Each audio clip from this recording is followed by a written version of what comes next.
Finding Common Battlegrounds is an attempt by two brothers, one conservative, the other progressive, to have civil conversations about politics with a little help from their friends.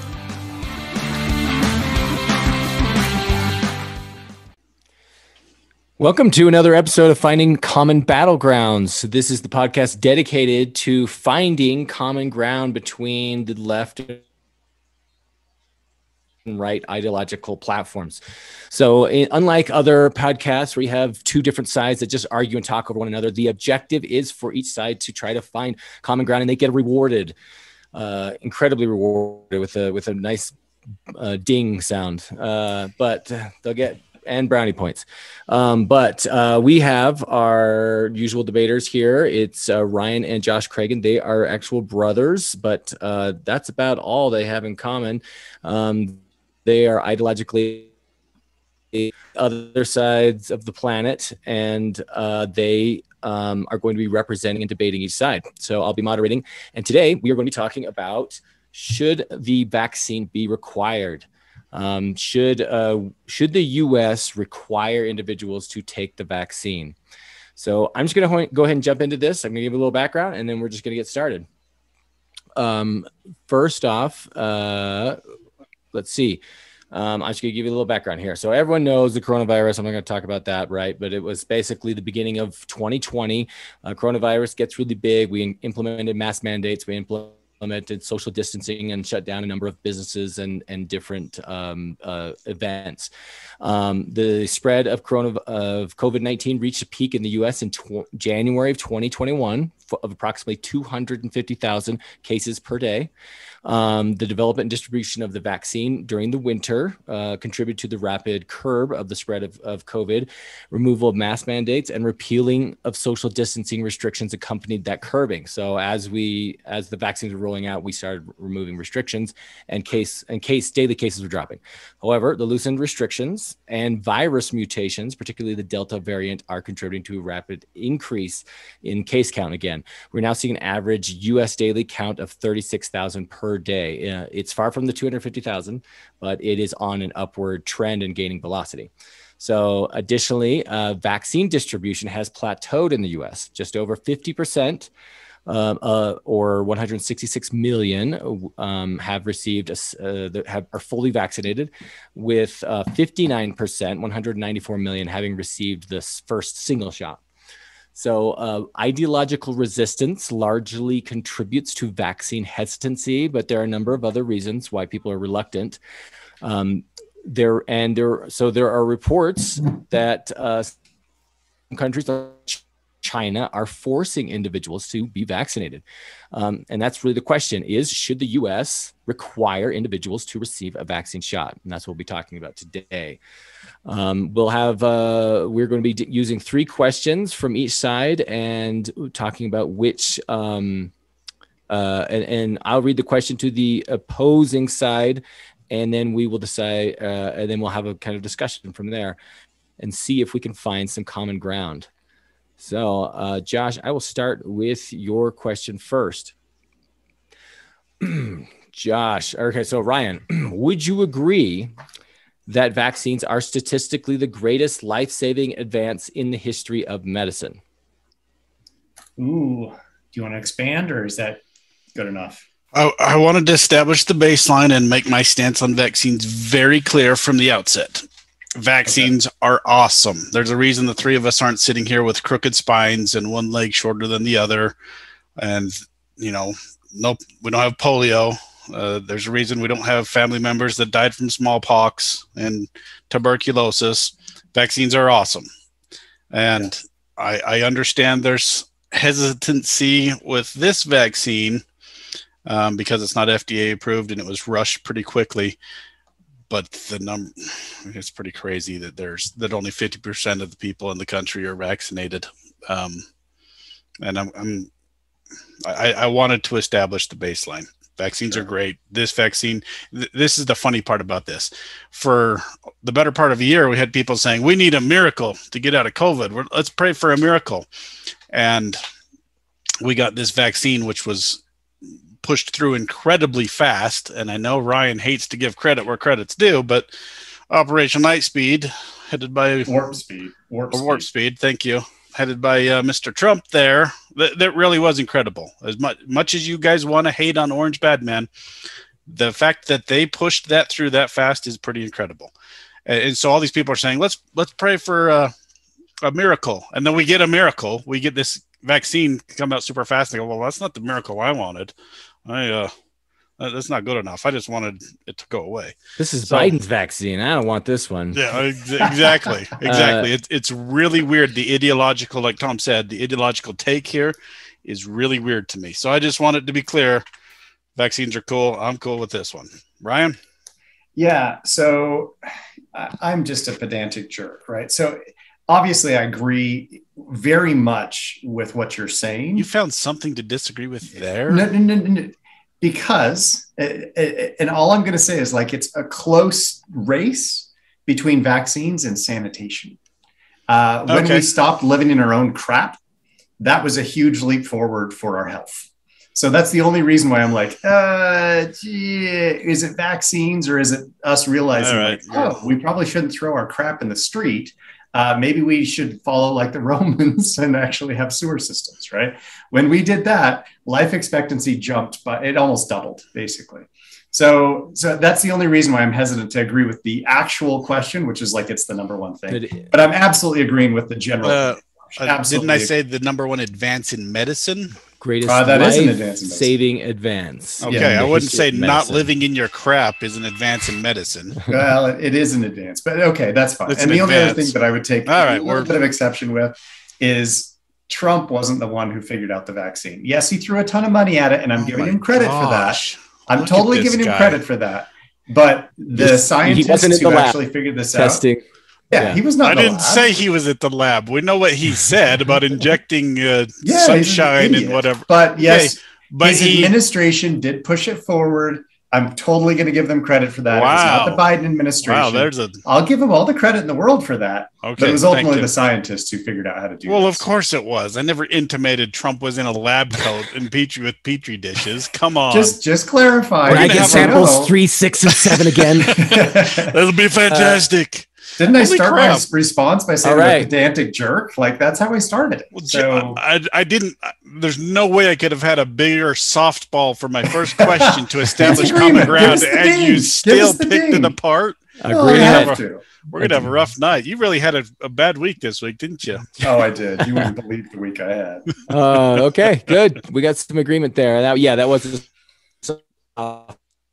but all right, we're gonna move on to Ryan's question for Josh. I don't think these are as nice. We'll see where we go here. Can we agree, Josh? Can we agree that COVID-19 is an infectious disease caused by the virus SARS-CoV-2, SARS-CoV-2, and that it spreads from person to person just like other highly infectious diseases, chickenpox, measles, smallpox, etc. And can you agree? This is a double question here. And can you agree that COVID-19 can be lethal, particularly to the elderly and the immunocompromised? So again, I think this is also a baseline. Yes, it's just total establishment, right? My first point is presumably obvious, but it's crazy that I have to do this. And Josh is going to think I'm an idiot for even having to ask this, right? But the crazy part is that not everyone agrees with this basic point. There are people who still, over a year and a half into this pandemic, deny the existence of COVID-19. So I'm just trying to get to the establishment of like, we can agree this is a virus. The virus is SARS-CoV-2. The disease is COVID-19, and it's highly infectious, like chickenpox, right? Like some of these other infectious diseases, and it can be lethal, though the lethality varies by a variety of variables. Can we just agree on that? Because there are people out there who don't agree on this. No, because you picked mine apart. So it's SARS-CoV-2, not CoV-2. Okay, fair enough. That's totally, you're right. You're right. I got you. Okay, totally fair. Yeah. No, we agree. There is a virus. It's contagious. Yeah. Yay. Okay. All right. Okay, you guys are really 2 for 2 going at each other. Pretty lame so far. Okay. All right. Ryan. Would you agree that the government has given us little reason to trust them about COVID? Shoot. I just about swore, but okay, Josh, hit it. Let's see what we got. This is where we're going to get much more difficult. All right, I'm gonna start off with a quote. I read Mike Rowe. Do you know who Mike Rowe is? The Deadliest Catch guy. Yeah, Dirty Jobs guy. Dirty Jobs guy is what I saw. I didn't watch my Deadliest Catch, but I love that guy. And he's just all about common sense, and he's not super partisan. He's not very political, but somebody attacked him about COVID, and he had a great piece this week. He actually had two of them. So I'm going to read just a paragraph that he said. The fact is, millions of reasonable Americans have every right to feel confused and skeptical. Those people you refer to, the ones now telling us that we can get back to normal just as soon as everyone is vaccinated, those are the same people who said 2 weeks to flatten the curve. Those are the same people who told us that masks were useless before they told us they were critical. Those are the same people who told us that a return to normalcy would occur just as soon as the most vulnerable among us were vaccinated. Then, just as soon as half the population was vaccinated. Then, just as soon as we achieved herd immunity. Those are the same people who told us they wouldn't trust any vaccine developed under the last administration. Now, those very same people are belittling the skeptics. Okay, so the government jumped out in front of this thing and said 2 weeks to flatten the curve, and that wasn't true. And then we went through each of these iterations, right, where the government said, as soon as we achieve this, we're good. So the government, I understand that they were operating without full understanding of what this virus was and what it could do, but they still were wrong so many times, more than they were right. And then you have officials like Gavin Newsom, AOC just last week, Nancy Pelosi, de Blasio. They're all saying these are the restrictions. We're quarantined. You have to have masks on. And then they were all immediately caught breaking their own restrictions, right? Nancy Pelosi's out getting her hair done when everybody's supposed to be quarantined. And it happened over and over and over again, like dozens of these people. Even last week, the Democrats are saying, okay, we need to start putting masks on and quarantining again. And Obama straight up lied when they found out that he was having a big birthday party. And he said, oh, I'll scale it down. I'll just make it a real quiet affair. And then what did he do? He flew in all his buddies and had a big old extravaganza. So these same people that are telling us we need to quarantine, we're watching them having big old extravagant parties, and they're lying to us. They're not following their own rules. This is really difficult to trust a government that's telling this is what you should do when they're acting as elite. Okay. There was a CNN reporter making excuses for Obama. And she said, oh, Obama's party's fine because this is a group of sophisticated, vaccinated people. So they don't have to worry about COVID because they're sophisticated. So we have these elite people who clearly think they're elite telling us what to do. Again, I've already established that I think the vaccine is great. Can you not see why people would have huge misgivings about trusting the government when it comes to this stuff when they've been so hypocritical and wrong so many times? Okay, so I'm going to do very similar to what I did the last one. I'm going to agree with the general point. Okay. And I know that you might be surprised by that, but I think you also know that I've had some positions on the whole pandemic that put me out of line with progressives, basically in the U.S. For much of this pandemic for a variety of reasons. And we could get into those later. Can you give an example? Pretty quickly, I changed. Okay. When I thought that the IFR, infected fatality rate, was 3%, I was terrified of this virus. I thought it was 3% across the board. Those are the original numbers that came out of China when this was primarily in China.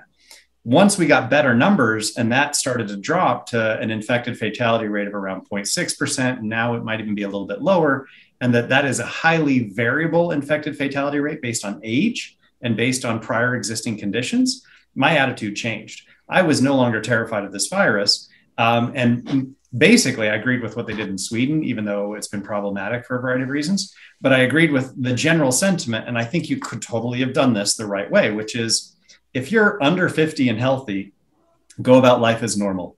If you're over 50, really over 70, right? But if you're over 50, let's put some protections in place. And anybody over 65, lock them down until we get a vaccine.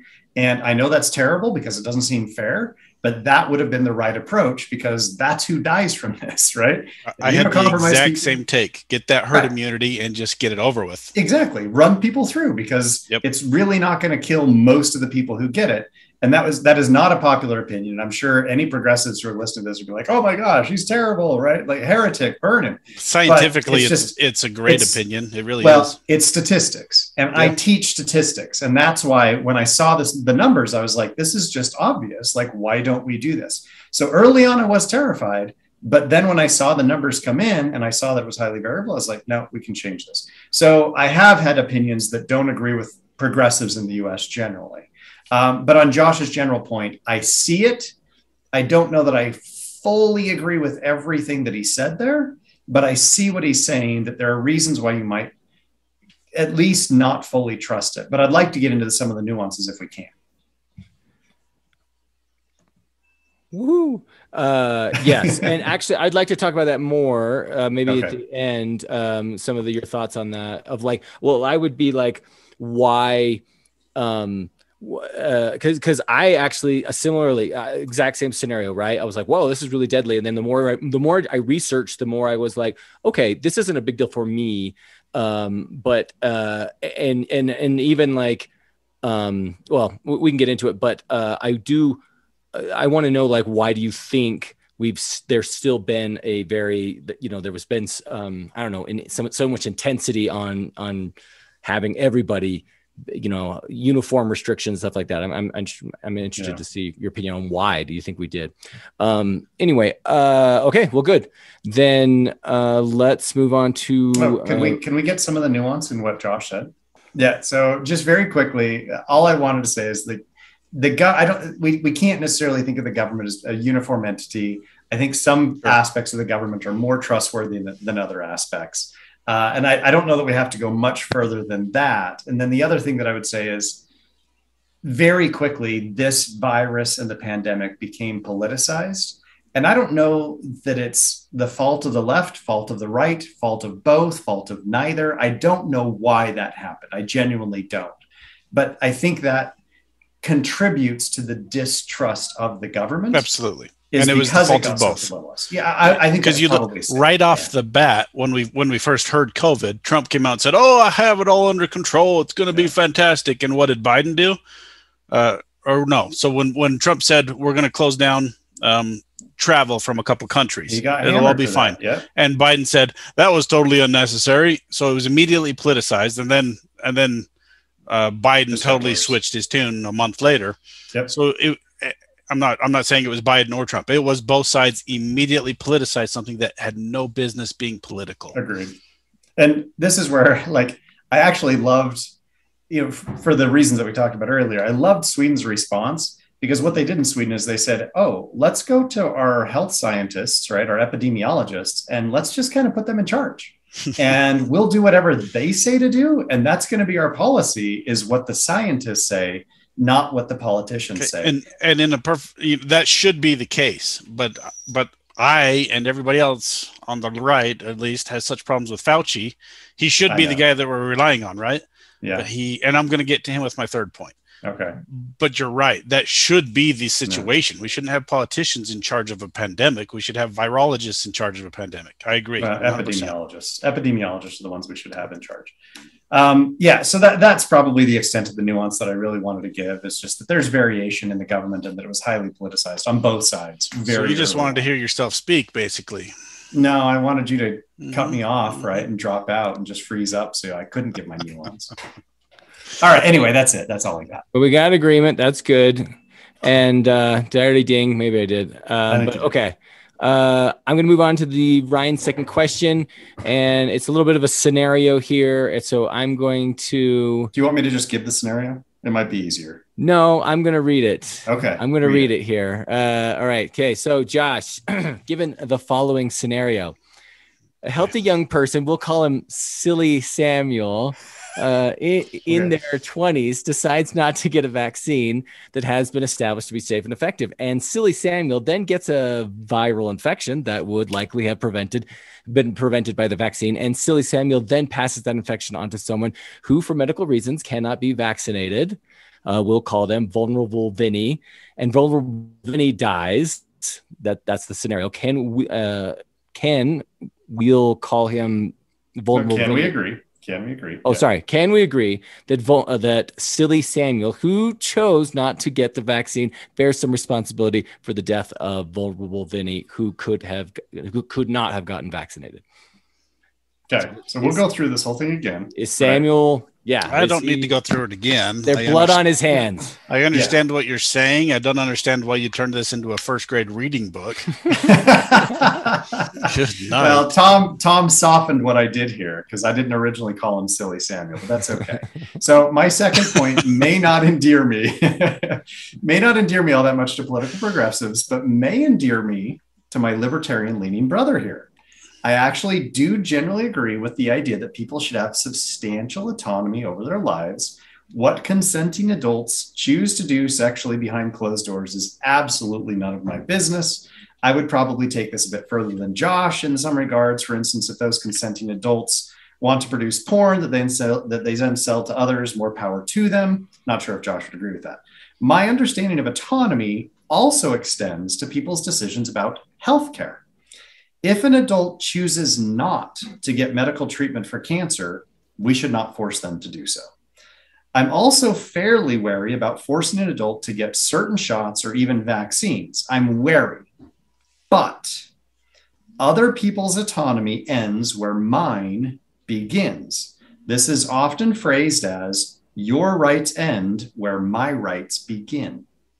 Right? You've heard this phrase. I'm sure you've heard it because this is a very famous libertarian phrase. Thus, I live by it. Huh? I live by it. That's the basis of my political ethos. Right? Yeah. Sure. So and you heard the scenario, right? It was not originally silly Samuel, but we'll leave it. Silly Samuel could get a vaccine, chooses not to get the vaccine. He then infects, and we know, and this is the key to the scenario, we know he infects somebody who cannot get the vaccine because he's vulnerable, right? He's immunocompromised. The immunocompromised person then dies from the virus. Is Samuel at some level at fault for killing vulnerable Vinny? All right. As silly as that was, the way you phrased it, I actually love your scenario because that does get right to the heart of the matter. It comes down to at what point can you rob freedom to protect other people? Right. So I get that. That is the tough question. But it is, let me throw it back at you. What if it's just the common flu? What if you get the flu, you don't get a flu shot, and you give it to your grandmother and she dies? Did she die because of you? Is it your fault? It's a great question. That is the heart of the matter, right? Yeah, well, it is. This one, though, I think, and I get that. I like that you're giving a more complicated scenario because flu is actually really, really common. And dangerous. Yes, we have vaccines. People. It does kill people. It does kill tens of thousands of people a year in the US. We do have vaccines for it. They're not mandatory. Nope. So it's not required to get it. It's strongly encouraged. I get it every year. I get the flu vaccine every year. And it's not perfect. It doesn't perfectly prevent you from getting the flu, but it's pretty good. It's fairly effective, not perfectly effective. So that one's a bit more nuanced because I think it's a recurring, very common virus. Not really, it's really quite similar. It's a similar situation. It's similar because the coronavirus is going to be the new variant of the flu. It's here. It's here. It's never going away. But the vaccines that we have, if you've got Pfizer or Moderna, they're 94% effective at preventing serious cases of COVID. Now, they don't necessarily prevent you from getting it, right? So you could still get it even though you've had the vaccine. We know that. You get breakthrough cases. But I was actually just talking to somebody last week who's working. I'm in Utah today. We were supposed to be doing this in person, right? But complications. I was talking to somebody at one of the hospitals who works in one of the hospitals in Salt Lake City. And she said of their COVID patients who have been, brought into the hospital, so they've been, put into the hospital, not a single one has been vaccinated. And of the ones who are intubated right now, every single one has not been vaccinated. The vaccine is preventing serious cases of COVID. So even if you get a breakthrough the numbers case, bear that out. The numbers bear that out. My shout out to my buddy TJ, who listens to the program. He called me today and said, I just tested positive for COVID. And he went in because he had like a post-nasal drip. Like he didn't think he had COVID. The doctor didn't think he had COVID. It was like nothing. He feels fine, but has he been vaccinated? Exactly. He's been vaccinated. Mm-hmm. So shout out to TJ because he's listening. Let's get to the hardest. So like you're saying bears responsibility for the Samuel would bear responsibility for Vinny, but like, could we say some responsibility? I mean, cause I don't, if he was bared responsibility, he could be charged or something. Right. So I mean, to what degree are you framing this question? Right. So actually I asked this of my wife, right. She's got a PhD in public health, and we've had some interesting conversations. And if we could directly link Samuel's behavior and him getting the infection, him choosing not to get the vaccine, right? When it's perfectly available, he could have gotten it and he had no reason to not get it other than just like vaccine hesitancy or whatever. But he chooses not to get it. And we can directly link his behavior to killing vulnerable Vinny. She said that that's the equivalent of involuntary manslaughter, that he didn't mean to kill Vinny. He didn't mean to do it, right? Like it wasn't like he was trying to kill Vinny, but through his negligent behavior, he killed Vinny. Okay, here's where I disagree with that because there is something to that, but you can be completely asymptomatic and be a vector of this virus. Are you still culpable if totally fair? If you pass it on with no symptoms, if you didn't know. But again, I mean, and that's where it gets complicated. I could do that, and I'm fully vaccinated, right? Exactly. I'm fully vaccinated. So I could have it, and then it gets complicated. But I did what I'm supposed to do, right? I'm trying to look, I'm young and healthy. If I got this virus, chances are I would be absolutely fine. But I still went out and I got vaccinated, not really for me, but my wife is immunocompromised. She was able to get it, but she's immunocompromised. I got it so I can come out and visit my parents who are over 70 and my in-laws who are over 80. I would not feel comfortable coming out to visit them if I was not vaccinated. That's the only reason why I'm willing to do that. But I'm doing it not really to protect me, but to protect everybody else. And that, I think, is kind of getting to the heart of the matter, which is why are people not doing this if it's really about protecting everybody else? Josh, what say you? That's actually my third point. If you want to jump right into it. Good segue. But did you agree? Yeah, I do. Well, with the scenario, I don't even know what the question was. Does Samuel bear some responsibility? Yeah, does he bear some responsibility? Yeah, I'll agree with that because he does. But again, Mr. King of Nuance, this is difficult because you can be an asymptomatic vector carrier, and you could kill all sorts of people. So yeah, that's fair. It's very complicated, but that is the heart of the matter. That is. I do like your goofy scenario. Just next time, maybe don't do first grade reading level. I like alliteration. Silly Samuel. It was not Silly Samuel. And Vulnerable Vinny was pretty cool. All right. Okay. We'll move on to Josh's last question for Ryan then. All right. Ryan, your question here. Josh doesn't actually care if you agree or not because he is an American and Americans don't like being told what to do. And that's why vaccines shouldn't be mandatory. That's why Josh is American. That's why he didn't even ask a question. American. America. Heck yeah. All right. Let me explain this. That was just to make you laugh. But this is actually important. It's actually relevant. Okay.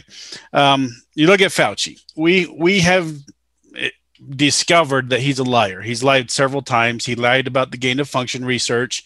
That's a problem. We have the phone call where he said, he gave us the original herd immunity number, 70%, I think it was. Yeah. And then he said, well, once people started getting vaccinated, I nudged it up. I figured I could nudge it up and lie to him and say it's 80%. So he lied. Okay. So everybody knows he lied. Now, his motivation for nudging those numbers up and lying, they may be good. It may be a good motivation, right? He was trying to get more people vaccinated. But the fact of the matter is he lied. And now everybody knows he's a liar. So here's what I'm getting at. The number of anti-vaxxers in America that aren't getting their kids, the measles vaccine, that kind of thing, it's pretty small, right?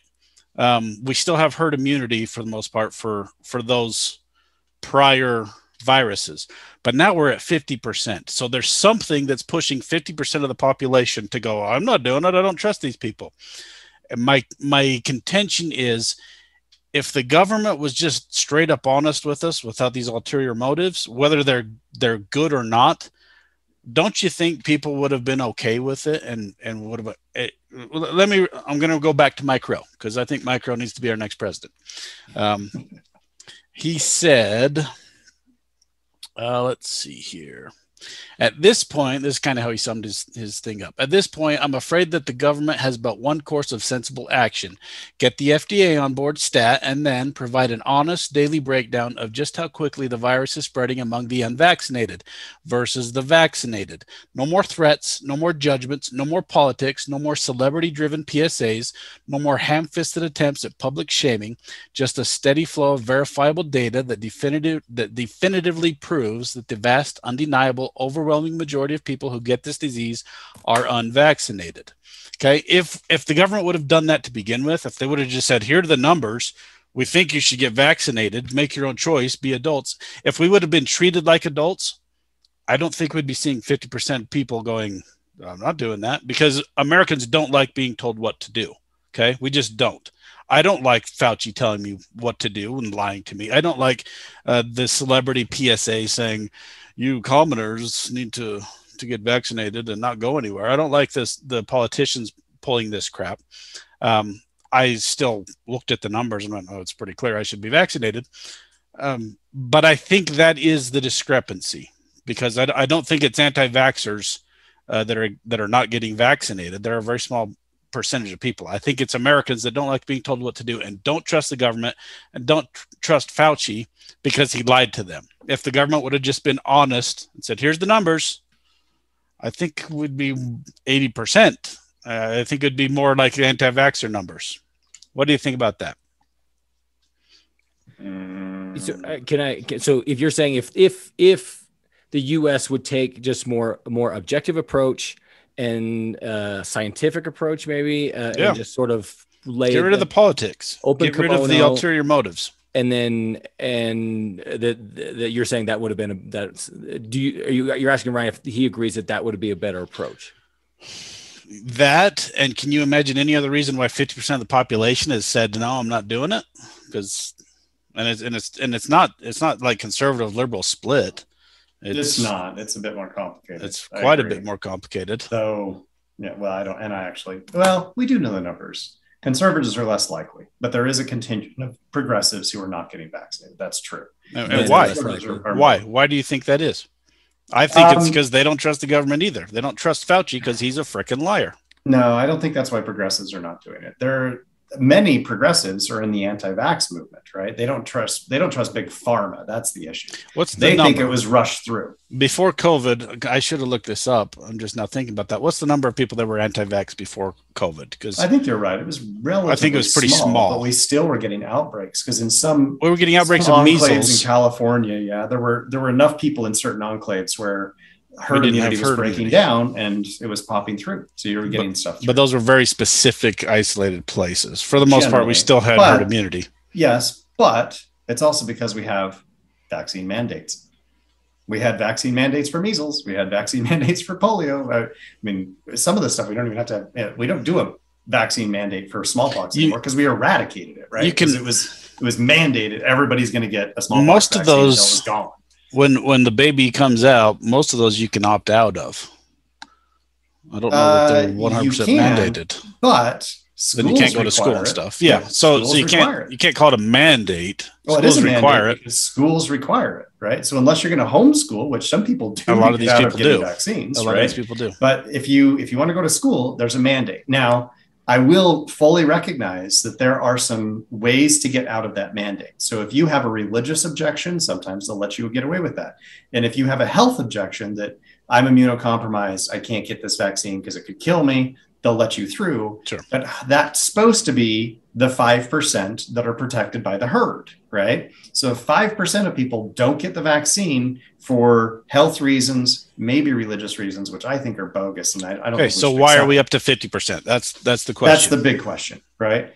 To be fair, it's 41% that haven't gotten a first shot at all. So right, so 41%. Okay, thank you. I'm going to take there wasn't necessarily a point of agreement, but let's just wrestle with this a little bit. I'm going to take a little bit of issue with your statement that Americans don't like being told what to do, just because you follow laws all the time, right?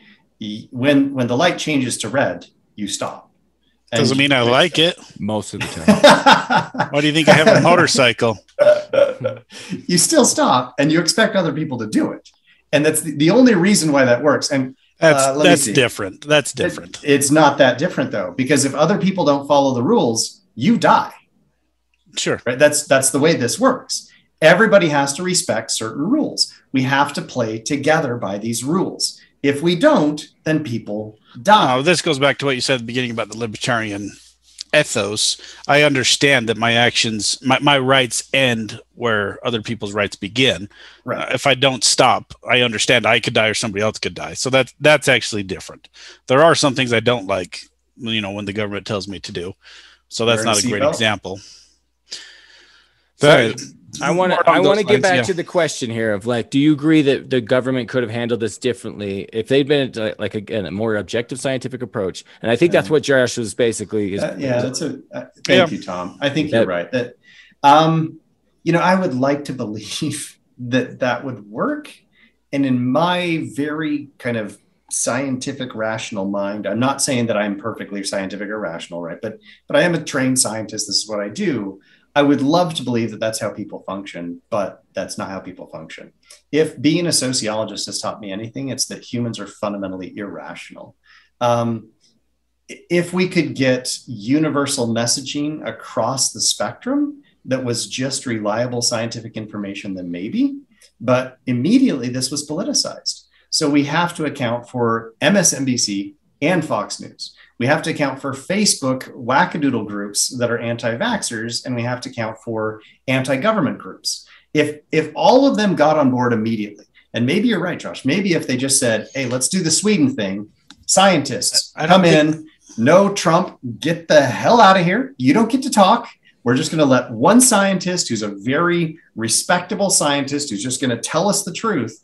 And Fox News and MSNBC and all the wackadoodle groups all got on board, and they just said, we're just going to repeat this. Maybe the outcome would be different and would be at 80%. Maybe. But I don't think so. I genuinely don't think so, because you cannot control the fringes. It's just I don't think those wackadoodle groups you mentioned make up 41%. No, but Fox News listeners make up a size. It's like 12 to 15% of the US population. And I'm not saying that Fox News is driving this entirely. I'm not trying to just hammer Fox News, but we have anti-government groups. We have, all these small Facebook groups. And then we have the progressives who are anti-vaxxers and they're opposed to big pharma. I don't know what percentage of the population that is, but it's not an insignificant percentage of the population. Combine those and we're getting close to 20 to 30% of the population. I'm going to move this along. So it sounds like Ryan's yeah, it's a nice sentiment, but never will work in our modern day world. Well, in our world where humans are not fundamentally rational. And that's just true. We just have to admit that that's true. Humans are not rational. Okay. I'm going to move on to the last question here. Josh, can we agree to the following? If the only way to protect the vulnerable is to infringe upon the rights of anti-vaxxers, then we should mandate vaccines. Then should we mandate vaccines? Sorry, that's the question. So this is going to be a little long, and Tom is doing a great job of censoring me, and I appreciate it, Tom. Thank you. I'm a little passionate about this issue, so I'm going to go somewhere a little bit unpopular, and some people may not like this. When anti-vaxxer Stephen Harmon, I'm calling the guy out because he was very public, a Christian nutter in California who was adamantly opposed to vaccines, got COVID and died, I felt absolutely no sympathy for him. I feel that same way for the many, many anti-vaxxers who are now suffering in hospitals with COVID and are dying because they, emphasis here, chose not to get the vaccine. This is you. You're not quoting someone. This is you. No. This is me. Yeah, okay. Prior to the widespread, he's not quoting a sociopath or anything. No. He's the sociopath. I like it when they die. So prior to the widespread availability of the vaccines, of course, this was a very different situation. And those were very dark and sad days. And I felt bad for everybody who was getting COVID, right? I really genuinely did. My wife quickly counters that while she doesn't disagree with me, she does feel sympathy for the people who cannot get the vaccine, like kids under 12 and those who are immunocompromised, who are getting infected because of the actions of these anti-vaxxers. I censored myself right there for you, Tom. I do want to call them idiots, but we can get to my side note if we have time. I have issues here and I really shouldn't.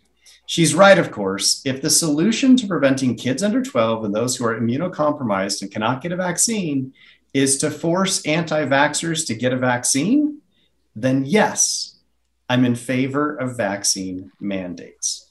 We have vaccine mandates for lots of other viruses, as we should. So what's my point of agreement, Josh? If the only way to protect the vulnerable is to infringe upon the rights of anti-vaxxers, then we should mandate vaccines. Can you agree with that? No, because it's not nuanced enough.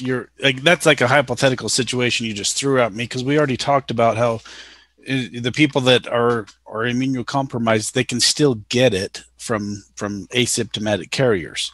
Yeah, okay, but their odds are substantially reduced. Sure, I understand that, and I do want to agree. I wish everybody would get the vaccine, but you don't think we should mandate it? Again, it goes back to the question of the Ben Franklin quote. Let me get it right. I wrote it down somewhere. Maybe I didn't. Those that would trade freedom for security deserve neither. Okay. This is another situation that applies to. I part of me really wants to agree with you because I understand how important it is. But when you have a choice between security and freedom, my take is you should always err on the side of freedom. We should treat people like adults. We should let people make their own decisions, even if it's idiocy. Because where do we stop? That's the problem with this. If you look at the numbers of people dying from COVID, I believe 70% of the people that died were obese. Okay, and heart disease kills way more people in the U.S. every year than COVID. So if we're protecting people from their own stupidity, and this is a little different because they're not spreading it, but are we going to start mandating exercise programs or diets? In Japan. Okay, but I'm not saying we should go there. I'm not saying we should go there. But where do we draw that line? That's my question. I understand your point, and it's a very, very valid point. It's like I'll give you a 3/4 agreement, but I don't think we can start mandating it because we don't know where do we draw that line? There's so many dumb things that people do. Are we going to really take away their freedom and protect them from themselves? Well, okay, so let me give it. All right, and you may disagree with the analog, right? Yeah, partial agreement. My university has not said you can't be a smoker, but they have said you can't smoke on campus. Okay. We're restricting people's freedom. That is absolutely a restriction of somebody's freedom. No, because private entities, I have no problem with a corporation saying we want all of our employees to have the vaccine. If you don't get it, go find another job. But that's a mandate. It's harsh. You're saying that you're it's okay harsh. With the mandate then. I'm okay with private entities doing it. I'm okay with private entities doing it. But when we hand the government that much power, the people that also own the military, what governments do, their whole purpose is to grab more power. That's what they do. When that's the whole function of government, is to grab more power. So that's why occasionally we have to go back and chop it up. And so a private corporation issuing that mandate, I have no problem with. That's a much safer way to do it. The federal government saying everybody has to do this or else, that is always terrifying, and it should always be terrifying. So let me just run through some scenarios here that I think are kind of interesting. You're saying any private corporation in the U.S. should be allowed to do this, including someone like Walmart that has over 2 million employees. Yeah. Okay, so private corporations. I don't like it, but they should have that right. What about public schools? Well, that one's tougher. Right. It's a public entity. Yeah, it's a public entity, but they've already done it with measles.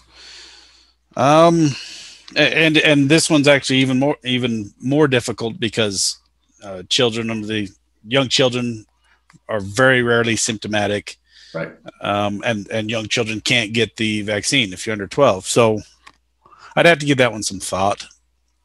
But we've already done it with the measles. It probably, but I'd have to give that one some more thought because COVID is different. It's different than what we've encountered before. Sure. So you're probably on public schools, right?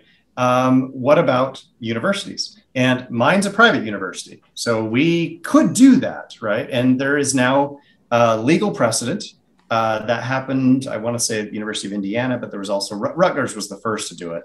But University of Indiana put in a mandate and said, if you want to come to school here in person, right, this coming school year, you have to be vaccinated if you want to teach and if you want to work here. I'm actually okay with that because they're responsible for what's happening on the campus. So even a public university like the University of Utah. Oh, I thought you said private university. Public's a little different. Ugh, that one just sets a bad precedent because then we're handing government officials that kind of power. I'm going to hedge in hem and haw on that one because So you're also like a maybe, but not 100%. Yeah, the libertarian me won't cede that much power to the government because it sets a bad precedent, and we need to draw the line somewhere. Good. Private organizations, sure. Okay, and you see that I'm slowly. I see where you're going. Okay. I see where you're going. So the next one is this is what difficult. about the VA? Because the VA just did this. They said if you want to work for the VA, you got to get a vaccine. See, that one's rough. They are healthcare workers who spend their time around veterans, many of whom are elderly. Yeah. I'd probably just say yes on that one. I mean, healthcare workers, it just makes sense. What about all federal government employees? They can just all die. And the libertarian just pulled off his hat. I never put the hat on. Come on now. No, I mean, it's difficult. This is a difficult one. So you're basically saying you don't want a federal mandate for every citizen to have to get it. But if each of these individual institutions do it, you're probably okay with it, which effectively is everybody has to get it, except that wackadoodle nutter living in rural Idaho that is homeschooling his kids and rarely communicates with anybody else and wants to overthrow the government. They're okay not to get it. Got to thin the herd somehow. All right. That's good. Those are good questions. And let me put my take on it here is that honestly, because that's the way it is, right? That there you've got those fringe groups that are anti-vaxxers. This is pre-coronavirus that maybe, what'd you say, Ryan, 5% that maybe 5%, that are sort of this outlier.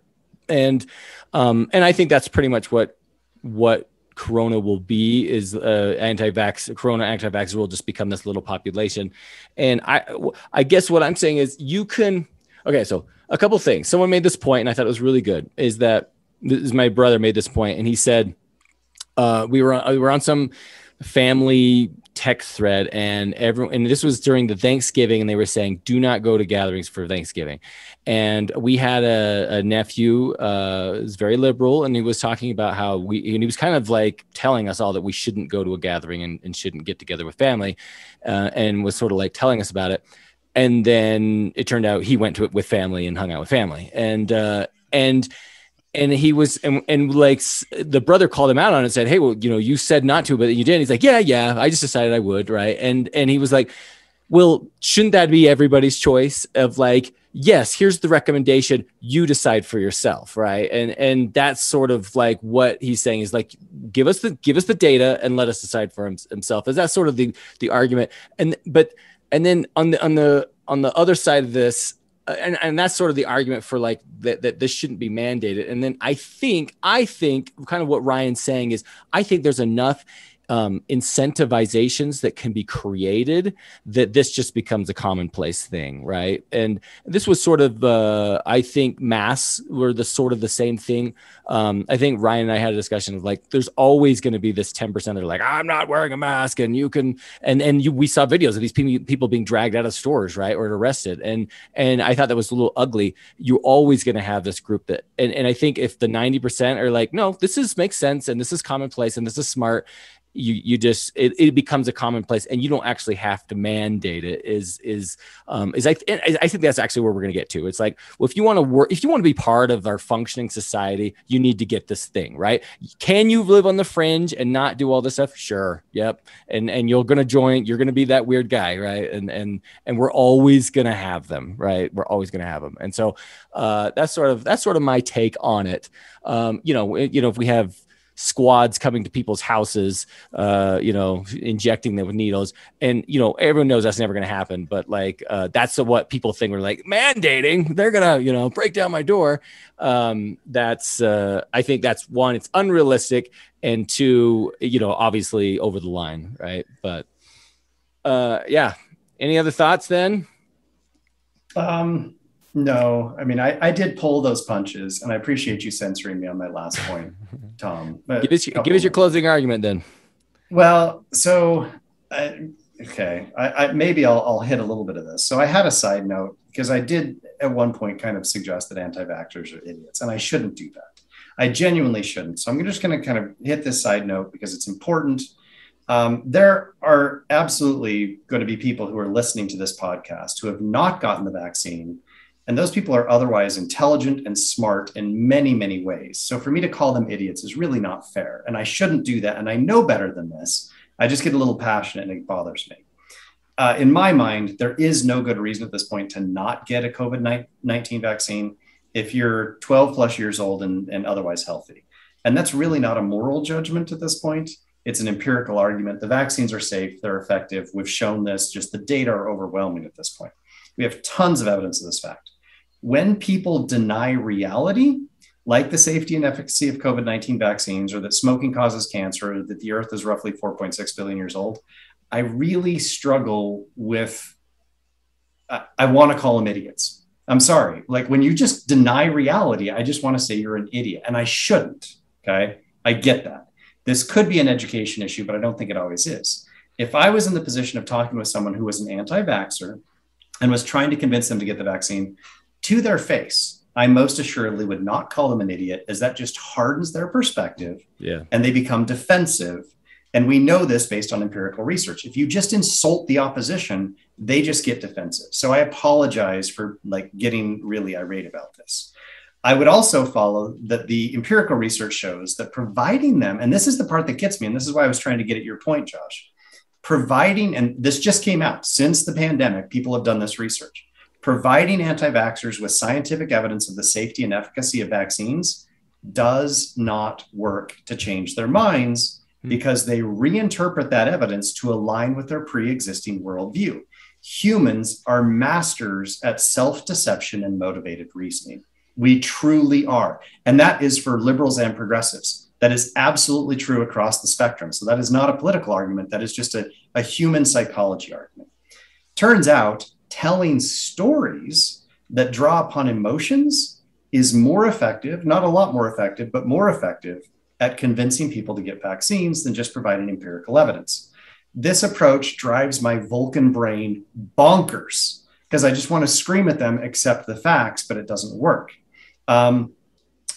Basically, what this means is that we need documentaries of people suffering horribly and dying prematurely due to a virus that is now largely preventable by vaccines. And we should mandate that everyone watch these documentaries and watch kids cry when their dads and moms die, and watch people's lives collapse because a loved one died because those people chose not to get a vaccine.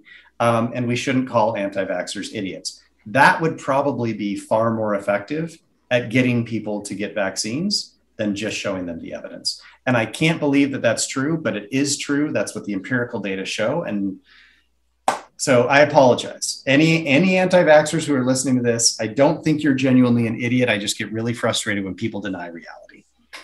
which is why we established at the beginning. I appreciate those comments. And I agree. I think the media, I mean, I read a lot of articles that are written they're very demeaning of people who haven't taken the vaccine. And I just don't think that's helpful. I don't think it is. I was telling someone the other day, I actually think it would be more effective than the current narrative if Biden came up and actually begged, I mean, and very asked people to take the vaccine, right? I think people would be more sympathetic than to being like, what are you thinking, man? Right. You idiot, or like that. Right. I think it's exactly what you said. We harden our position. And whenever someone attacks our platform, you guys realize you both just restated my second point, right? That was the whole point is when the government or these officials or whoever, it doesn't even have to be the government, is coming down on you and is being contrary and is demeaning you, you harden your point. And that's the weird thing. I like what Ryan just said there about confirmation bias, because confirmation bias is a bitch. If I'm sitting here going, anything Biden says, I'm going to disagree with, and he comes out and says, you're an idiot if you don't get vaccinated. Well, of course I'm not going to get vaccinated because my confirmation bias. And I like how you're talking about, we do need to be polite about it, because we all suffer from confirmation bias. We all have our blind spots. That's fair. So I like most of what you said. The documentary thing, I don't know about that, because we have movies like Schindler's List and we still have people that deny the Holocaust. So maybe a multi-pronged approach where we try the documentary thing and we try to just throw statistics at people without being political about it. I think that would work better. I think people like to be treated like adults. Even your children don't like to be treated like they're dumb idiots. Nobody likes to be talked down to. So if we just treated people like adults and we got rid of the politics, I think this would be a much better situation. I don't even think we'd be having this conversation, but because it's politicized, it's very politicized. Yeah. But this is a really hard one. The core of the matter for me is, this isn't just a matter of allowing people to do what they're going to do, because their actions can hurt other people. That is the core of the matter. So and I don't have the answer. Where do we draw the line between freedom, taking people's freedom away to choose what they want to do, and them being a menace to society? This is a tough one. This is a very tough one. I'm glad we had the conversation. It was fun, but it's a tough one. I don't think we should mandate it. I like to err on the side of freedom and agency. I think that's very important that we continue to do that in America. But this is a tough one, because people are going to do what they're going to do, and it can hurt other people. And I'm just laughing because Josh doesn't think the federal government should mandate it, but private corporations should, public schools should, private universities should, maybe state employees, maybe federal employees, maybe hospitals, but not the federal government. Do you want to be able to mandate what happens in your house? No. It's okay. I get it. I get what you're saying. But you're just doing a passing jab as we're finishing up. And that's right. Throw that in. We're just about to wind this puppy down, and then I'm bending over backwards to agree with you with your closing statement, and then you have to throw that in there and stab me in the back. Thanks, Rick. All right. Well, we got to keep our listeners laughing and engaged. Yeah, can't be too agreeable, everybody. That's true. Some controversy. Okay, thanks everybody. That's all the time we've got. Appreciate it, and stay tuned for another episode.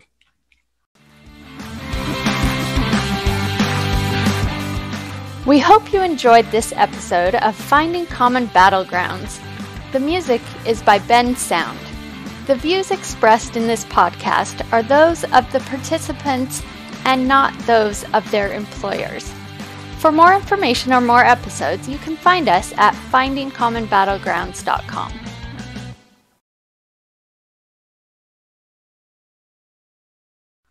All right. Now, should I actually stop recording, Tom, or you have some insights for us? Well, I'm done. There's a couple of things I was going to say, which was that, so I was just going to go back to what I should have said when I was kind of giving my thoughts was, when I was saying was, people, my nephew not obeying, not like, even though they had told you not to go to Thanksgiving, that he went and did it anyway. And the point I was making, that's what makes people so mad with Josh's point with Newsom and Pelosi and others that have intentionally broken the rules, is they at some point thought, they're like, you know what, this is an important enough event, or I want to break it this time. And it pisses people off, right? That they want that same right to be able to choose and be like, you know what, 90% of the time, totally. But this 10%, I want to go see family. I want to do this. And they should have that opportunity to do that. And it's just nobody likes being told what to do. I 100% agree. We hate it. Right. And it's like, as soon as you tell me not to touch the red button, I want to touch the red button. Right. And it's so true. That's what happens. And so it's, could we get to a place in this country, like we were saying, Ryan, that like, where I can give good facts, and can we come up with a trusted source that everyone could trust, and then people could go, okay, I'm going to make my own decision from that. But that was pretty compelling argument, so I think I'm going to do it. Right. And I don't know, we seem to politicize everything, and that I think is killing us. So, amen. My thoughts.